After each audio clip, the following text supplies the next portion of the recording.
Hi, అందరూ బాగున్నారా?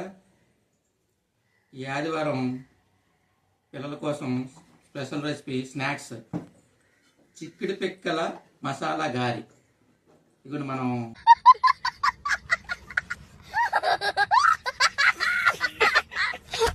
చేస్తున్నాం అనమాట. దీనికి కావాల్సిన సామాన్లు ఇవ్వండి. చిక్కుడు పిక్కలు కొన్ని ఉడకబెట్టుకోవాలి మనకి సరిపడగా. అదేవిధంగా కొద్దిగా శనగపప్పు, మన పచ్చి శనగపప్పు ఉంటుంది కదా, మన పచ్చి శనగపప్పు కొద్దిగా నానబెట్టుకొని కచ్చిగా ముద్ద చేసుకోవాలన్నమాట. ఇలాగా మరీ పేస్ట్లా కాకుండా చిడతా కచ్చి చిన్నగా. తర్వాత ఉల్లిపాయలు, ఎండుమిర్చి కొద్దిగా, పచ్చిమిర్చి కొద్దిగా, కొత్తిమీర కొద్దిగా, తెల్ల ఉల్లి టేస్ట్ కోసం, సాల్ట్, కారంకి ఉన్నాయి కాబట్టి సరిపోతాయి మ్యాక్సిమం. చాలకపోతే వేసుకోవాలనుకుంటే కొద్ది కారం వేసుకోవచ్చు. అయితే ఇప్పుడు చేసే విధానాన్ని చెప్తాను చూడండి. చిక్కుడు పిక్కలు ఉడకబెట్టుకున్నాం కదా, ఈ చిక్కుడు పిక్కల్ని ఇలాగా కొద్దిగా కచ్చిగా మన చేత్తోనే అయిపోతాయి. ఇలాగా చేసుకోవాలి పొడిగా. చేసుకున్న తర్వాత ఈ శనగపిండి మిక్సీలో కచ్చిగా తిప్పుకున్నాం కదా, ఇందులో మిక్స్ చేసుకోవాలన్నమాట. ఈ పిక్కలు కూడా మిగిలినవి ఇలా స్మాష్ చేసుకోవాలి.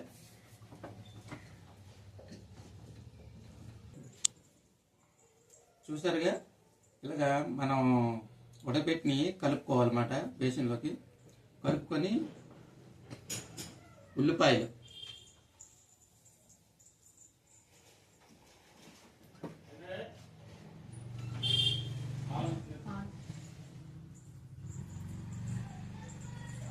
అలాగే తెల్లుల్లిపాయలు, మనకు కావాల్సిన సాల్ట్ కొద్దిగా వేసుకోవాలి.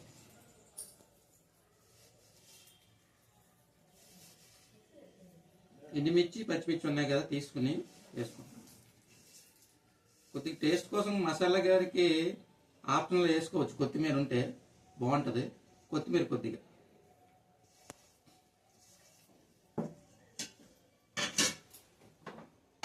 ఇంత పని లేదు, పక్కన పెట్టేద్దాం. ఇలా కలుపుకోవాలి.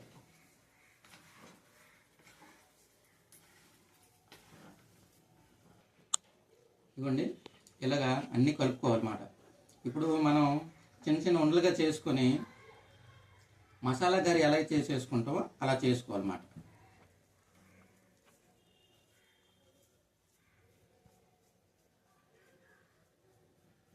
ఉండలుగా చుట్టుకొని ఇలా కొద్దిగా ఇలా మసాలా వడ, చూసారుగా, ఇలా మసాలా వడలాగా చేసుకోవాలన్నమాట. చేసుకొని ప్లేట్లో పెట్టుకోవాలి. ఇవ్వండి, ఇలా వడలో తయారు చేసుకోవాలి. ఇప్పుడు మనం వంటగదికి వెళ్ళి వంట పొయ్యి మీద కళాయి పెట్టి ఆయిల్ వేసుకుని వేడి చేసుకుని వేపేసి అప్పుడు మీకు టేస్ట్ ఎలాగుందో చెప్తాను. ఇదిగోండి, మనం చేసుకున్న మసాలా గారి ఆయిల్ వేడెక్కింది, వేసుకుందాం.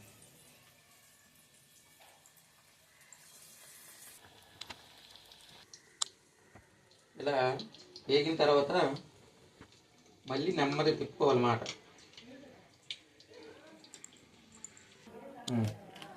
ఇదిగోండి, ఇలా బ్రౌన్ కలర్ వచ్చాక, గోల్డెన్ కలర్ వచ్చాక మనం పక్కకి తీసుకోవాలన్నమాట.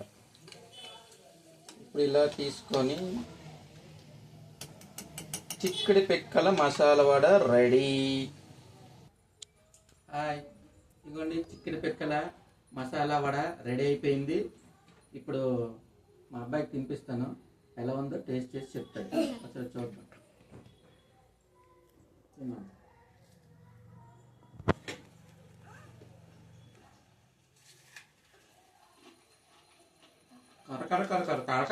కరకరలు ఆడుతున్నాయి. ఈ రెసిపీ మీరు కూడా ఇంటిగా ట్రై చేయండి, చాలా బాగుంటుంది. చూడండి ఎలా అయ్యిందో, చూసారుగా, మీరు కూడా ట్రై చేయండి. ఓకే, అందరికీ బాయ్. తయారు చేస్తాను, కూడా ఇస్తారని అందరికీ. సింపుల్గా తయారు చేసుకునే రెసిపీ అందరికీ నచ్చుతుందని అనుకుంటున్నాను. మీకు కూడా నచ్చితే మీ పిల్లలకి తయారు చేసి మీరు కూడా తయారు చేసుకోండి. మీకు నచ్చినట్టయితే లైక్ చేసి, షేర్ చేసి, మీలో ఒక్కడిగా నన్ను గుర్తించి ముందుకి ప్రోత్సహిస్తారని కోరుకుంటున్నాను. బాయ్ బాయ్, గుడ్ నైట్ అందరికీ.